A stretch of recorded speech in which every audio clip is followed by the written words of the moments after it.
हाँ जी, अस्सलाम वालेकुम चाचा जी, वेलकम बैक। अज जनाब यौम अलीद है, तुहानू पता लेट ही सुते हैं, राती 1-1:30 बजे थोड़ी जनाब कपड़े इस्त्री करते कराते रहे हैं, क्योंकि इतने सारा कुछ आप ही करना पौंदा है। हुण 5:30 का टाइम हो गया तो उठ बिटिया 6 बजे तो ईद भी पढ़ी जानी। उठ के जनाब नहाते हैं, नहा के मैं आखिर तैयारी करिए, तकरीबन 5-10 मिनट लग जाने ने मस्जिद अल जांदियां भी।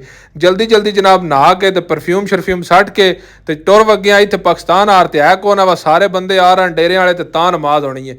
मसा जनाब बजदे बजाते नमाज नूं रले हाँ तो आ एक बंदा मिल गया, इस मैंने एक बार इश्तराक लवाए आन बार्डर ते मैंने याद को आई तो भाई और मैं सियाण लिया तो अपने कैंप के पिछले पासे नहांदा रूम है, इन्हां नाल मिले गुले आ। उस तो बाद जनाब चलते हैं रूम ते हुण पुराने मिलन गुलन भी आना है। दूजे साडा रूम है फफरियां दा, फफरिया आ गया नसलम आ गया है, नाल जनाब सैफुल्ला है, मगर जनाब सानी, मगर परवेज़ ते अशरा ते जनाब हाजी इम्तियाज़ साहब इन्हें आए ने इत्थे, क्योंकि परदेसियां दी ये ईद होंदी, शहर नहीं आता व परदेस दी शाही नालों होंदा वतन दा पिन्नण वधीक। आ जेह्ड़े चिट्टे कपड़े पाए ने ईद दे दिहाड़े ही होंदा, क्योंकि ड्राइवरां ते दे कपड़े नसीब ही नहीं होंदे, क्योंकि कम ही ऐसा फील्ड ही ऐसी है। जड़ सारा जनाब बैठे हैं गप शप लाइए तो इन्होंने खीर खवाइए, खीर अस बनाई पता नहीं हुण चंगी है माड़ी है, जने आ दिन मैं चंगी बनाई है।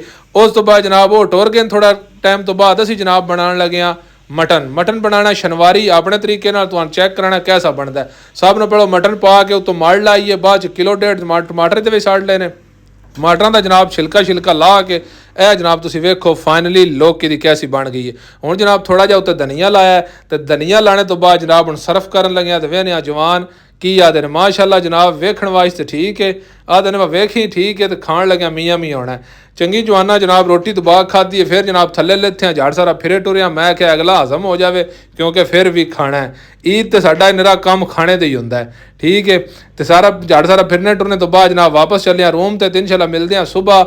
उस वे तो जनाब अल्लाह दे वाले हसदे रवो वसदे रवो, पाकिस्तान जिंदाबाद। वीडियो दब के लाइक तो शेयर कर छड़िया।